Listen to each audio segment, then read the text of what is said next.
Thursdays are for bills and leftovers. That's the unwritten rule of our household, or at least it used to be. You'd open the mail, find something mildly infuriating from the electric company, and reheat whatever pasta monstrosity Sarah had oversalted earlier in the week. Comforting, predictable, uneventful. Which is why what happened last Thursday felt like life cracking its neck and deciding to get interesting at my expense. It started with a mannequin. Yes, a mannequin. Not the creepy kind from department stores with their smug little cheekbones and perfect posture. No, this one was much worse. It was made of wire and had an unsettling sort of elegance to it. Like the kind of thing you'd see in one of those boutiques that only sells clothes in one size and takes itself far too seriously. The mannequin was standing in our garage, draped with a scarf that I swear I saw in a magazine had once called something like The Autumn Whisper and cost more than my monthly car payment. To be clear, we don't own mannequins. We're not mannequin people. We are IKEA assembly, yard sale art, once-used air fryer kind of people. But there it was, just chilling between the lawn rake and my box of mismatched power cords. Not terrifying, just incredibly suspicious. I walked back inside and found Sarah in the living room, cross-legged on the floor, flipping through a home decor catalog like it owed her money. I leaned against the doorframe, arms crossed. We starting a boutique in the garage, or is that just our new roommate? She looked up, blinked once, and smiled. Oh, that. It's for a project. What kind of project needs a headless woman made of chicken wire? She didn't skip a beat. It's for an art installation. Minimalist expression of inner femininity. Melinda is letting me co-curate her gallery's seasonal pop-up. Yes, Melinda. The walking cappuccino who always talked in italics and once called my khakis painfully suburban. If Melinda had asked Sarah to install a sandpit in our kitchen for tactile exploration, I'm confident Sarah would have already bought the shovel. Still, I shrugged it off. I was a suburban husband, after all, not a detective. And if a mannequin with a scarf was the weirdest part of my Thursday, I'd call it a win. But things escalated. Fast. That night, Sarah went to her gallery planning session, which is code for 3 hours of wine, gossip, and pretending to understand postmodern sculpture. I stayed home and did what any respectable man would do. Rearranged the spice cabinet in a fit of middle-aged chaos. But then I noticed something else. The mannequin? Gone. Not in the garage. Not in the trunk. Just vanished. Houdini with curves. Now, I know what you're thinking. Mannequin drama isn't exactly grounds for suspicion. But it wasn't just the mannequin. It was the quiet. The kind of quiet that wasn't peaceful, it was tactical. Sarah had been moving in silence for weeks. Her smiles had become quicker, her compliments more generic, like she was reciting from a brochure on how to maintain eye contact with your spouse without betraying your internal monologue. And then came the key moment. The one that made my stomach do the kind of somersaults usually reserved for roller coasters and IRS letters. I was in the attic looking for my old camping gear. Don't ask, I was having a moment, when I stumbled across a box I didn't recognize. It was labeled Fall Decor, Do Not Open. Naturally, I opened it. There were no pumpkins, no autumnal throw pillows, no glitter-covered pine cones. Just a small stack of papers, carefully folded, and a Polaroid camera I didn't know we owned. Sarah doesn't do analog. She says it's too retro in the wrong way.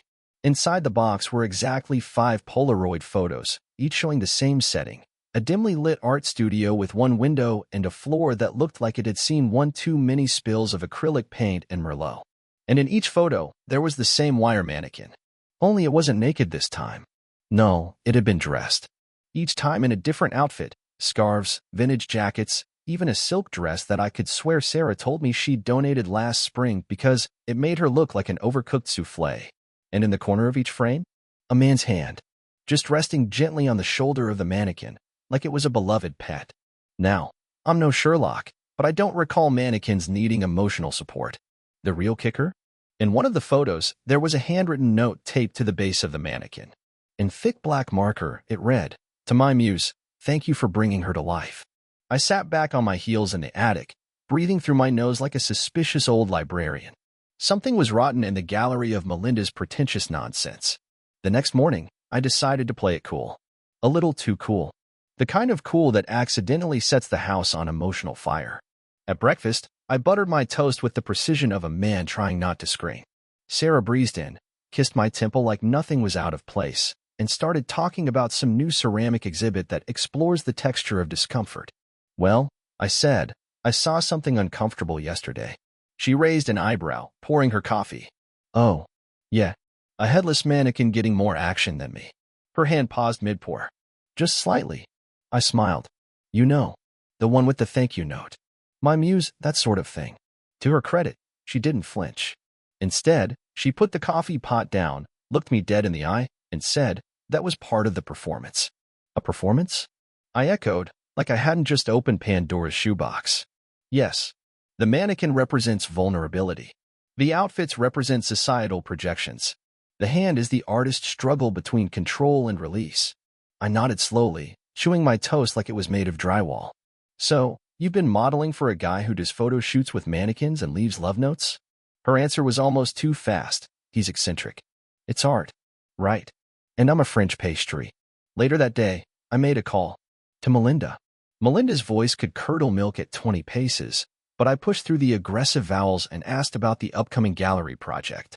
There was a pause. Then, the voice smoothed out, like she'd just realized who she was talking to. Oh, that. We scrapped it. Months ago. Months ago. So whatever Sarah had been doing, wherever she'd been taking that mannequin, it wasn't for the gallery. And Melinda hadn't seen her in weeks. That was the moment it clicked, not in a dramatic, TV show kind of way. More like the sad sound a soda can make when you realize it's empty before you even take a sip. I didn't confront her. Not yet. I didn't yell. I didn't cry. I just started paying attention. To the late nights, to the receipts for framing services. What was she framing? To the smudges of paint she swore were from helping with a mural, even though she hadn't held a brush since our DIY kitchen disaster of 2017. There's a certain kind of absurdity in knowing your marriage is cracking under the weight of a love triangle involving your wife, a faceless wire mannequin, and a man who probably wears turtlenecks unironically. But hey, if you're going to get cheated on, at least make it original. I didn't know what my next move would be. But one thing was for sure. I'd never look at mannequins or scarves the same way again. There's a special kind of confidence that comes from knowing you're being lied to and deciding to let the liar think they're getting away with it. I don't recommend it as a lifestyle, but it does make mowing the lawn strangely therapeutic. Every blade of grass feels like an accomplice, nodding along like, yup, she's full of it. After the whole mannequin photo revelation, I didn't go snooping. That would have required effort, and frankly, I was too tired of playing husband detective. You hit a point where you realize the truth has less to do with what you catch and more to do with what stops making sense. And let me tell you, Sarah had reached Olympic levels of not making sense. It started with her sudden interest in textile fusion. That's not a euphemism. It's what she actually called it. Textile fusion. As in, she started leaving weird patchworks of denim and silk all over the house and referring to them as pieces. I came home one night to find my favorite flannel shirt cut into strips and glued to what looked like an old window screen. This was in the laundry pile, she said, like that justified turning it into avant-garde hamster bedding. It had a mustard stain, not a terminal illness, I replied, to which she responded by sighing and mumbling something about masculine obstruction of artistic growth. I let it go. After all, my main focus had shifted from preserving shirts to deciphering what, exactly, Sarah was doing during the volunteer hours she'd recently taken on at the local community center. She'd never volunteered for anything in her life, not even the time I locked myself out of the house barefoot during winter. But now, suddenly, she was spending every Tuesday and Thursday night helping local artists find their voice. I didn't know voices were lost and needed scavenging, but apparently Sarah had a map. So one night, out of sheer curiosity, I decided to swing by this magical place of voice recovery. I told her I had a meeting with a supplier downtown and would be late. She barely looked up from her phone, just nodded and said, "Okay, have fun being capitalism's middleman," which was an oddly specific insult for someone who once spent 3 years designing throw pillows that spelled out cozy. The community center was in a converted municipal building, concrete walls, flickering lights, and the faint smell of expired paint thinner. Nothing about it screamed secret affair. In fact, it screamed asbestos. I walked in, hoping to confirm something, or maybe disprove something. What I wasn't expecting was a clipboard. A real one. Held by an actual person. "Are you here for the life casting workshop?" the guy asked, with a pen in one hand and the enthusiasm of someone who genuinely believed art could solve plumbing issues. "No," I said. "My wife said she was volunteering here." Sarah Winslow." He flipped the clipboard up, scanned it with all the authority of a bouncer at a vegan jazz club, then pointed down the hall. "Room 4C. She's working with the Thursday group. Room 4C was at the end of the hallway and smelled like clay and broken dreams. I peeked through the window. There were maybe 10 people inside, all standing around tables, fiddling with molds, and talking about emotional impressions. But no Sarah. At least not in that room. A woman with dreadlocks and a paint-stained hoodie noticed me hovering. "You looking for someone?" she asked. "Yeah, my wife. Said she volunteers here on Thursdays." She gave me the kind of smile you reserve for slow pedestrians and confused tourists. "We don't really have volunteers. People rent the space. For classes, projects, or whatever." "Are you sure?" She said she was helping organize stuff. She tilted her head like a confused puppy. "Look, dude, we don't have a Sarah organizing anything. She comes in sometimes, sure. Usually with him." "Sorry, with who?" She pointed lazily toward a corkboard near the entrance where various posters were haphazardly tacked. One of them was a flyer for something called Body and Boundary, Exploring the Inner Sculptor, hosted by one Levi Brandt. The photo was grainy, black and white, and tried very hard to be moody. Levi stared off into the middle distance like he had deep thoughts about pottery and heartbreak. "She and Levi are close," the woman said, dragging out the last word like it had furniture to move. "Now, I'm not a jealous guy. I'm not even a particularly curious guy.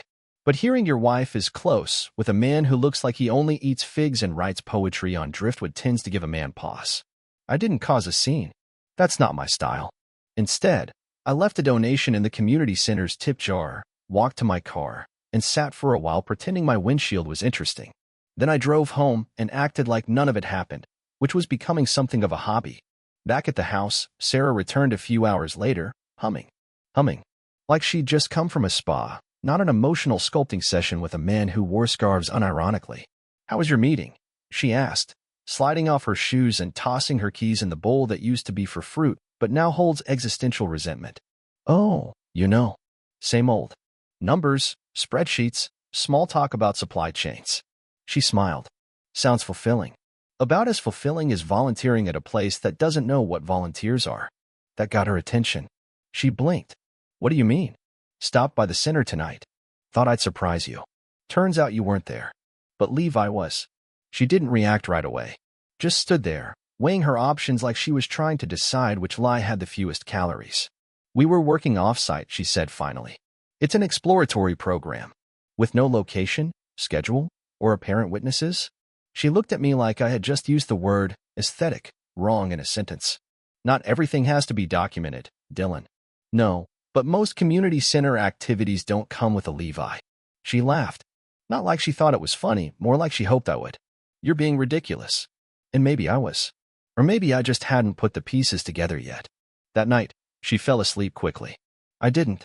I lay there staring at the ceiling, thinking about wire mannequins, silk scarves, fake volunteering, Levi Brandt and his sculptor's hands, and the fact that I hadn't seen Sarah actually create anything in over a year. There's a pattern to these things. And if you squint, you can see the shape forming long before the final picture's complete. The truth wasn't in her phone. It wasn't in perfume bottles or lipstick stains or text messages from unknown numbers. It was in the pauses, in the new hobbies, in the evolving schedules and the way her sentences started to contain fewer details, like she was practicing the art of omission. And at the center of it all, that mannequin. That stupid, artsy, wireframe mannequin. It was never about the scarf or the gallery. It was about seeing if I was still paying attention. And unfortunately for Sarah, I was. Just not in the way she expected. Next Thursday, I had plans. Big ones. I wasn't going to scream or throw anything or beg for explanations.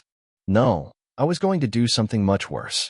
I was going to act like I finally understood. And I was going to make her very uncomfortable with how calm I was about it. If someone had told me I'd be planning a confrontation using Microsoft Excel, I would have believed them, because that's exactly how I ended up doing it. Nothing quite says emotional clarity like conditional formatting. I gave the spreadsheet a title, just for fun, Sarah's weekly schedule of alleged volunteer enlightenment. It had color-coded cells, cross-referenced entries, and a section I titled Levi Sightings. Corporate trauma really is a useful skill set. I wasn't trying to trap her. That would have required more optimism than I had left. I was just tired of her thinking she was the only one in the house playing the long game. She had her sculptures and Levi and her suddenly avant-garde lifestyle. I had a coffee mug, sarcasm, and Google Sheets. The goal wasn't to get her to admit anything, because people like Sarah never admit anything. They simply upgrade their lies until you stop keeping track. But I was keeping track, and not just with digital tools. No, I went analog too. I found a little hardbound notebook in the back of our utility drawer, the one where batteries go to die. I started scribbling in it like some suburban war general. Timestamps, locations, behavior shifts, new purchases, questionable receipts. The whole thing looked like a failed attempt at writing a noir novel about scented candles and ego. The next step in my genius-level campaign was harmless. I left the notebook on the nightstand. Nothing dramatic. No red arrows, no dramatic labels. Just the notebook, closed, with a pin on top. People love reading things they're not supposed to. Sarah is no exception. I came home from work the following Wednesday and found it had moved exactly 1 inch. That's all I needed to know. She didn't ask me about it, didn't say a word. Just left it like she thought she was better at poker than she really was. Which, to be fair, is something I'd suspected since the great Uno incident of 2019 when she invented a rule mid-game and claimed it had been printed on some versions of the packaging. So I decided it was time to bring Levi into the living room. Not physically. That would have required coordination, and I suspected he didn't own real shoes. But symbolically, I printed the flyer from the community center's website. The one with Levi's pensive profile and the deeply unnecessary phrase, "The human form is echo." I left it on the kitchen counter beneath her favorite mug. Not dramatic. Just efficient. Thursday night arrived with all the grace of a mandatory office potluck. She walked in at 8:37 p.m. I know because I checked the stove clock and gave me the usual, "Hey, you're still up." Like she wasn't returning home from her second life as a muse. "I'm up," I said, staring at the television, which was showing an infomercial about multi-surface cleaning wipes. "You." She set her purse down like it weighed more than it did. "Long night." "MMM." She looked at the flyer on the counter. Didn't touch it. Didn't comment. Just walked over to the fridge, opened it, stared inside like a philosopher trying to understand yogurt, then closed it again without taking anything. "I ran into Levi the other day," I said, still watching the TV. "Nice scarf. Real drapey." That was the first crack. She froze. Just for half a second. Long enough to confirm the data in cell G14 of my spreadsheet. Sarah reacts to Levi mentions with muscle tension and strategic blinking. "You never mentioned you met him," she said. "You never mentioned he wasn't imaginary." She gave a tight laugh. "That's dramatic." "No, that's a fact. Drama is bringing a mannequin into a marital garage and calling it an artistic journey." She walked to the counter, moved the flyer aside with one finger. Still didn't look at me. "You've been going through my things?" "Nope. Just browsing public information like a concerned citizen." She finally turned around. "Are you really accusing me of something? Because this whole vibe is very passive-aggressive accountant." "I'm not accusing you," I said, keeping my voice nice and casual. "I'm observing the increasingly creative gaps in your explanations and wondering how many more scarves will appear before you start filming an indie documentary about it. You sound jealous. And you sound like someone who thinks being vague is the same as being mysterious." She crossed her arms. "What is it you want from me, Dylan?" That was the moment. The one where I could have gone full Shakespearean monologue. But I prepared for this. I had post-its and a plan. I stood up, walked to the bookshelf, and took down a stack of notes I'd prepared on index cards. I held up the first one.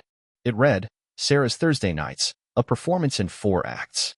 She didn't laugh, which was rude, because it was funny. "Let's not pretend I don't know what's happening," I said, flipping to the next card. "Act 1. The mannequin arrives. A harmless prop, you claim, yet strangely central to all your unexplained outings." I flipped again. "Act 2. The volunteering. A noble pursuit. If only the place had ever heard of you." Another card. "Act 3. Levi, sculptor of feelings. Interstage left with scarves, pseudo-philosophy, and an ego ratio approaching critical mass." And the final card. Act 4. Sarah's creative awakening, also known as the part where I magically become a supporting character in my own life. She stared at the cards like I'd pulled out her tax history. "That's childish," she said. "That's accurate. You've been tracking me?" "No. I've been noticing you. There's a difference." She sat down, finally, and rested her hands on her knees like she was about to deliver news about a neighbor's fence. "I haven't done anything wrong. That's not the defense you think it is. We've been off for months, Dylan. I've been trying to find something that makes me feel alive again. And Levi's Homemade Sculpture Club does that for you?" You think this is funny? I think it's exactly as ridiculous as it sounds. If you wanted out, you could have just said so. Instead, I get costumes and secret classes and existential crafts. She paused. Do you want me to say it? That there's something going on? No. I want you to say something honest. Which, clearly, is asking too much. She stood. Then what are we doing here? Apparently, we're pretending everything's fine until I eventually snap and write a best-selling memoir called My Wife and Her Wireframe Soulmate. She opened her mouth, then closed it again. No comeback. Just a silence that filled the room like an unwanted houseguest. That's when I knew I'd won. Not the war. Not the marriage. Just the moment. And that was enough. For now. The good thing about being underestimated is that when you finally decide to retaliate, nobody sees it coming. It's like being the office intern for 2 years and then casually buying the company at a Christmas party. Sarah had spent the last few months treating me like the human version of elevator music, tolerable, ignorable, and always vaguely in the background. So, naturally, it was time to provide a different soundtrack. I didn't want to stoop to drama. I don't have the wardrobe or cheekbones for it. Besides, Sarah had already taken up all the stage lighting in this production with her mannequins, mysterious artist circles, and the human scarf rack named Levi. I was aiming for something quieter, smarter, something that required no yelling, no confrontation, and absolutely no paint-splattered emotional breakthroughs. It began with a change in routine. Nothing extreme, just enough to make her suspicious. I started coming home late, not with any story, not with any fanfare. I didn't announce plans or give updates. I just disappeared for an hour or two after work, then walked through the door like nothing had changed. Sometimes I'd be dressed a little nicer than usual. Sometimes I'd smell like fresh printer toner, which is only suspicious if you know me well enough to know I work from home 3 days a week and hate physical paperwork with the fire of 1,000 broken staplers. She asked once, casually, "You've been out a lot lately." I responded with, "You noticed." She didn't like that. Her face twitched like she'd bitten into a lemon labeled personal accountability. But she didn't press. People who spent weeks building a lie tend to avoid questioning your behavior too much. It's dangerous. She just nodded slowly and went back to scrolling through whatever curated nonsense Levi had most recently posted about liminal spaces. While Sarah was busy being vague and artistic, I was busy rerouting the internet. More specifically, the household calendar. We had a shared digital planner where we kept appointments, reminders, birthdays, standard suburban coordination tools. And since she'd long since lost interest in anything involving the word shared, she hadn't updated it in weeks. So I added an entry, therapist consult, Dylan. No time, no location, just the note. It stayed there for days, unacknowledged. But I saw her check it one night. She thought I was asleep, but I could feel the heat of the screen against my eyelids. She tapped on the entry 3 times. Then she stared at it. Then she locked her phone and lay perfectly still, like a woman trying to figure out if her dishwasher had suddenly developed opinions. Then came phase 2. I started clearing things out, gradually. One drawer at a time. One shelf. I emptied the bottom half of the closet, moved the contents to the garage, and left the empty hangers like a passive-aggressive art exhibit. She noticed that one. Why are your clothes in the garage? I'm testing minimalism. You know, like you did with our marriage. She blinked, nodded, and walked away. That was the thing with Sarah. She never knew how to react when someone borrowed her tone and returned it with interest. The best part, though, was the centerpiece of my campaign, the newsletter. I signed her up for a bi-weekly email from a fictional organization I created called Suburban Life Audit. Every edition featured expertly crafted, completely fabricated advice pieces on things like recognizing emotionally manipulative muses, managing your sudden urge to reinvent your personality after 35, and wire mannequins. Art or cry for help? I even built a fake site. Just enough to make it convincing. Used a template, slapped some stock photos on it, and added a comments section filled with hilariously earnest feedback from members like Chloe B75 and Passive Pete. She never mentioned the emails, but I saw her open them. Every time. She even clicked on the article titled, "When Your Creative Partner is Just an Unshaven Man with Opinions on Texture." Meanwhile, I'd also quietly set up a folder labeled Not Important on our shared desktop. Inside was nothing. Completely empty. But I renamed it every week with increasingly specific titles. Levi's grant proposal. Things you said I'd forget, I didn't. Photos you probably think I haven't seen. Plan B, C, and D. She never clicked on it. She hovered, but never clicked. The digital equivalent of circling a bear trap in heels. Around this time, she started cooking again. Unprompted. Small things, stir-fry, grilled vegetables, a lasagna she claimed was a new recipe, even though I recognized the spice blend from a box she said she threw out months ago. It wasn't kindness. It was an offering. A peace treaty from a queen who realized her kingdom was slipping into rebellion. I complimented everything. Genuinely. Then left the dishes in the sink. She started asking me questions. The dangerous kind. Are you okay? Is something going on with you? Have you been talking to someone? I answered all three with the same answer. I've been thinking. That was the most unsettling thing I could say to someone like Sarah. Thinking was unpredictable. Thinking had no aesthetic. Thinking didn't fit neatly into a curated Instagram caption with a latte and a ceramic owl in the background. One night, I came home with a package. She looked up from her laptop, probably writing a paragraph about the philosophy of shadows, and asked what it was. Mail. What kind of mail? Nothing important. I placed it on the table and walked away. It was empty, of course. Just a decoy. But I left it there for 3 days. Sealed. Untouched. Every time she walked by it, her eyes landed on it. Like it might explode with paperwork and consequences. I never opened it. A few nights later, she tried one last thing. Nostalgia. She pulled out an old album from the shelf, one of those photo books from our first couple years. Trips, awkward selfies, furniture we argued about. She flipped through it on the couch, half watching me for a reaction. Remember this? She said, pointing to a photo of us in matching raincoats. We'd argued for 20 minutes about buying those, then spent the rest of the day looking like rejected extras from a fish market commercial. Yeah, I said. We looked ridiculous. She smiled. It didn't reach her eyes. I miss those days.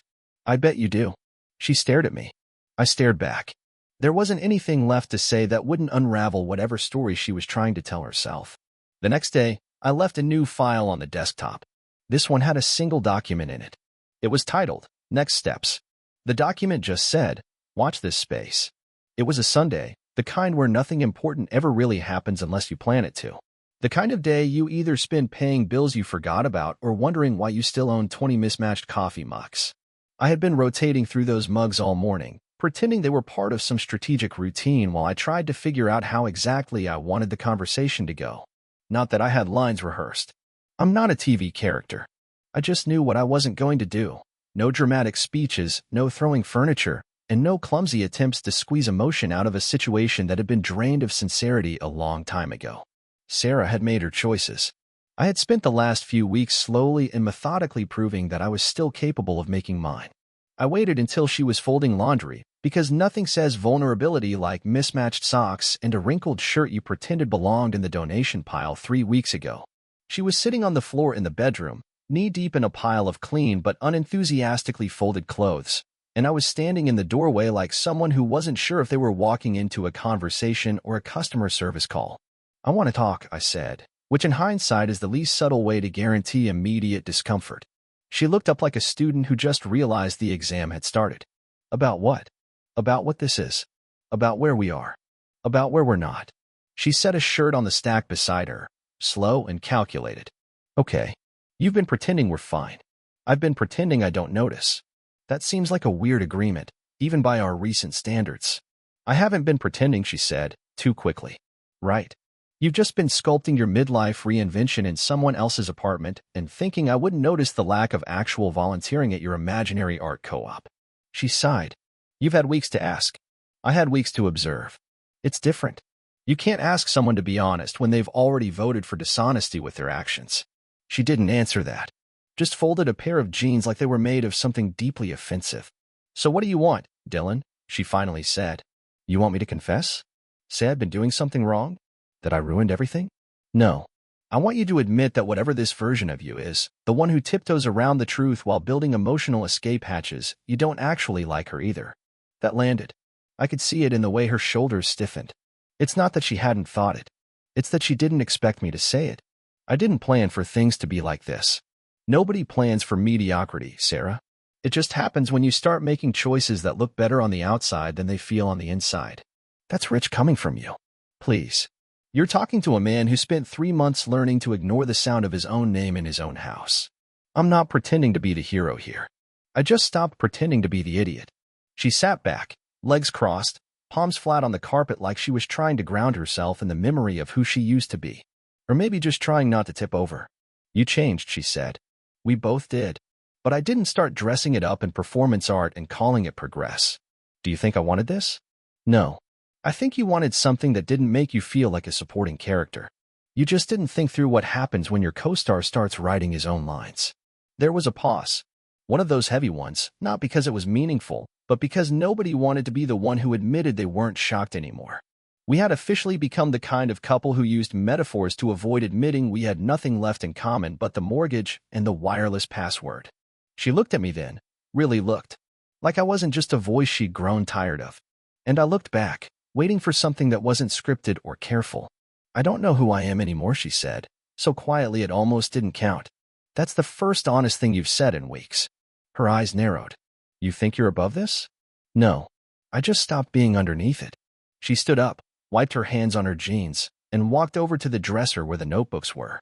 The ones she knew I'd filled, even though she never said anything about them. She didn't open one. She just touched the cover. So what now? I think we stop pretending. That would be a nice start. You want to separate? I want to stop sharing space with someone who thinks I'm too polite to notice I was phased out like an old operating system. She nodded slowly. Not in agreement. More like resignation. The kind you give when you realize the refund window has closed and you've been using store credit as a coping mechanism. Where will you go? I'm not leaving. This isn't a movie where the betrayed spouse packs a sad suitcase and books a last-minute trip to nowhere. You want out? You make the move. You built this version of your life. You're the one who gets to live in it. You'd really just stay here? Like nothing's wrong? No. Like everything's finally being acknowledged. There wasn't a dramatic ending to that moment. No tears. No shouting. No broken plates or flung accusations. Just the quiet confirmation that two people who once made sense now didn't even share the same emotional calendar. I left the room, went to the office, and updated the shared calendar with one final entry. June 4th, Sarah moves out. No emojis. No notes. Just a date. She moved out on a Wednesday. Not a symbolic Friday or a quiet Sunday, just a plain, completely forgettable Wednesday, the kind of day that most people only notice because the trash goes out. I didn't help her pack, and she didn't ask. There were no big emotional speeches or memory-laced glances over the shoulder. She took 3 suitcases, 2 framed prints, her laptop, a throw blanket she swore was hers anyway, and one very confusing ceramic planner shaped like a hand that had held nothing but dust and weird energy for 2 years. She left behind the mannequin. That wasn't a surprise. I imagine it wouldn't have fit well into her new apartment's feng shui or whatever vision board she'd pieced together in the weeks leading up to her grand relocation. It stood in the garage, headless and lifeless, still wearing the scarf. Still pretending it had been part of something meaningful. It had outlasted her in our house, which, when you think about it, is pretty on brand for how things had gone. After she left, I sat down on the living room couch and just existed for a while. Not in a poetic way, just in the boring, practical sense. I didn't cry, and I didn't feel some great sense of relief or closure. If anything, it felt like that moment after you finish cleaning a room you didn't want to clean, where you know you should be proud, but mostly you're just aware that your back hurts and you still have to vacuum the corners. It was strange, watching someone's absence feel so familiar. I spent the next few days going through the house. Not in a dramatic, burn the past kind of way. More like sorting through a poorly managed storage unit. Things went into piles, keep, donate, question later. I found things I didn't remember buying, things I didn't remember hating, and a whole drawer full of fabric swatches that must have been part of her textile exploration era. There were 6 shades of beige. I didn't even know beige had moods. I also found an envelope. Not hidden. Just placed. It was in her desk drawer, the one she always claimed was too messy to use. Inside was a typed letter, no signature, no greeting, just a block of polite sentences explaining that she hoped this transition would allow us both to discover new versions of ourselves. It read like a press release from a furniture company retiring a poorly selling love seat. I didn't keep it. What I did keep was the whiteboard. For years it had been on the fridge, filled with grocery lists, reminders, and increasingly obscure motivational quotes she picked up from whichever lifestyle blog had just posted about aligning your Tuesdays. After she left, I erased it and wrote one thing. No one gets to narrate your life but you. Not exactly wall art material, but it got the job done. People started asking questions, as they do. Friends, coworkers, that one neighbor who was way too excited about being in the loop. I didn't give anyone the full story. I gave them the version that required no follow-up. We're going separate ways. It's been coming for a while. It wasn't a lie. It just wasn't the kind of truth you could fit into a conversation between errands. My parents handled it as expected. My mom asked if I was eating enough, and my dad offered to help build a shed, which is his way of dealing with anything remotely emotional. I told him we didn't need a shed. He offered to tear something down instead. Compromise. I didn't feel broken. That's what surprised me the most. I expected to feel shattered or untethered or whatever dramatic term people use when their relationship collapses. But I didn't. I felt like someone who had finally stopped waiting for the second part of a sentence that never came. The house felt different, obviously. Quieter, but not in a haunting way. More like background noise had been turned off, and I could finally hear my own thoughts without them being dressed up in curated language. I got used to it quickly. I didn't rush into anything new. No dating apps, no spontaneous hobbies designed to fill the gap. I didn't need a distraction. I needed clarity. So I made lists, small ones. Things I liked, things I didn't miss, things I might want to try now that I didn't have to consult the committee of pretentious redesigns. The first thing I changed was the office. I took down all her vision boards, color samples, and stacks of unread design books. I replaced them with a used bookshelf, a decent lamp, and a chair that didn't make a sound every time I sat in it. It wasn't stylish, but it worked. I started writing again. Nothing major. Just small entries. Thoughts. Observations. Bits of dialogue I overheard at the gas station. It felt good to have something of mine take up space in the house without having to pass an aesthetic audit. Then I started walking more. Not because I needed clarity or peace or whatever nonsense self-help books suggest. I just needed to move. I liked walking without purpose. It was the first time in months I wasn't heading towards someone else's version of what mattered. Eventually, people stopped asking. That's the strange part.